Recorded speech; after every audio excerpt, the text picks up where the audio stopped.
कृष्ण भगवान और कालिया नाग के बीच हुए द्वंद्व पर ये पूरी कहानी है। जैसे कि आप सभी लोग जानते हैं, गंगा और यमुना जी दोनों बहनें हैं।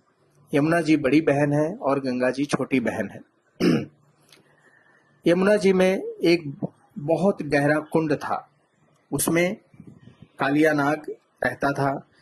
यमुना का जल कालिया नाग के विष की गर्मी से हमेशा खौलता रहता था, यहाँ तक कि उसके ऊपर उड़ने वाले पक्षी भी झुलसकर उसमें गिर जाया करते थे।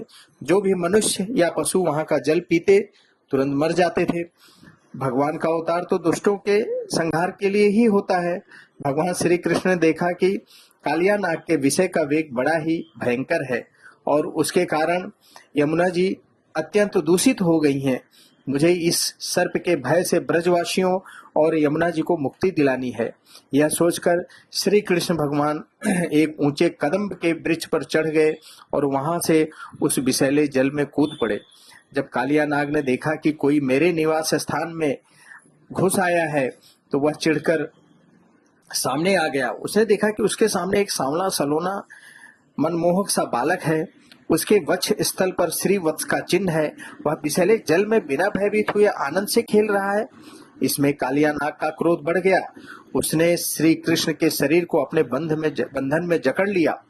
जब गोपिकाओं ने देखा कि उनके प्रियतम श्री कृष्ण को कालिया नाग ने जकड़ रखा है, तो उनके प्राण मानो कंठ पर आ गए। उनकी आंखों में आंसुओं की धारा बहने लगी। माता यशोदा तो अपने लाडले लाल के पीछे कालिया दाह में कूदने जा रही थी, परंतु गोपियों ने उन्हें बचा लिया। सांप के शरीर में बंध जाना तो भगवान की एक अपरंपार लीला थी। जब श्री कृष्ण ने देखा कि सारे लोग मेरे लिए दुखी हो रहे हैं, तो उन्होंने अपना शरीर फुलाना शुरू कर दिया। इससे सांप का शरीर टूटने लगा। वह श्री कृष्ण को छोड़कर क्रोध से फुंकारे मारने लगा। उस समय उसके मुख से आग की लपटें निकल रही थी।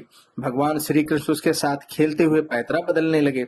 सांप भी उन पर चोट करने का दांव देखते हुए पैतरा बदलने लगा। अचानक से भगवान श्री कृष्ण कूदकर कालिया नाग के फणों पर सवार हो गए तथा नृत्य करने लगे। कालिया नाग के कहते हैं कि 101 फन थे। वह जिस फन को उठाता भगवान अपने पैरों की चोट से उसे ही कुचल डालते थे। इससे कालिया नाग की शक्ति धीरे धीरे क्षीण होने लगी और वह अपने नथुनों से खून उगलने लगा। उसका एक एक अंग चूर हो गया। अब उसे जगत के आदि शिक्षक भगवान नारायण की स्मृति हुई। अपने पति की यह दशा देखकर उसकी पत्नियां भगवान की स्तुति करने लगी। कालिया नाग ने भी भगवान की स्तुति करते हुए कहा, प्रभु, हम जन्म से ही दुष्ट और बड़े क्रोधी जीव हैं। हम आपकी माया के चक्कर में मोहित हो रहे हैं। आप ही हमारे स्वभाव और माया के आदि कारण हैं। हम आपकी शरण में हैं। मेरा उद्धार कीजिए। आप अपने इच्छा अनुसार जैसा ठीक समझे हम पर कृपा कीजिए या फिर हमें दंडित दीजिए। भगवान ने कालिया नाग को क्षमा कर रमणक दीप भेज दिया और यमुना के जल को विषहीन तथा अमृत के समान मधुर बना दिया। श्री कृष्ण को पाकर ब्रजवासियों के तो मानो प्राण ही लौट आए।